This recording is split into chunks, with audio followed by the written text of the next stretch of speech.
Vakarais šios moteris duonai užsidirba Amsterdamo raudonųjų žibintų kvartale, o dieną išėjo į protestą, kad apgintų savo darbo vietas. Sekso paslaugas teikiančios moteris sunerimo dėl valdžios planų viešnamių vitrinas uždengti langinėmis. Politikai argumentuoja, kad taip norima pagerinti Amsterdamo įvaizdį, kad vakarais turistai nematytų vitrinose besisiūlančių pusnuogių prostitučių. Tačiau jos pačios mano, kad tikroji priežastis kita.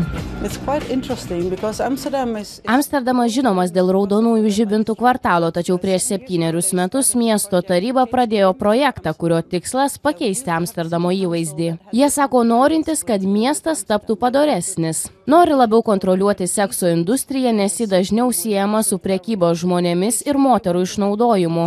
Aš manau, kad tai tik priedanga, kad iš tiesų norima mus iš ten iškeldinti ir kvartale plėtoti verslą. Per pastaruosius kelerius metus raudonųjų žibintų kvartale buvo uždaryta 115 viešnamių langų iš 500, o politikai prabilo apie dar didesnius ribojimus. Amsterdamo sekso darbuotojos teigia, kad tokie sprendimai žlugdo ne tik jų verslą, bet ir laisvą miesto įvaizdį. Turime likti laisvi, nes Nyderlandai yra laisvai mąstančių žmonių šalis. Tai laisvės prieglobstis ir toks jis turi likti. Tuo tarpu Amsterdamo meras pareiškė, kad sekso darbuotojos nerimauja be reikalo. Esą kol kas viskas liks kaip buvę.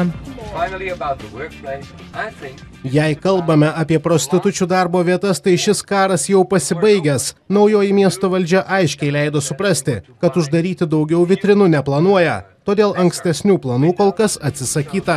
Skaičiuojama, kad Amsterdame darbuojasi maždaug 7000 prostitučių, tačiau tik nedidelė dalis jų olandės. Visos kitos atvykusios iš kitų šalių, dažniausiai iš rytų Europos. Reporterė Olga Nikolaeva.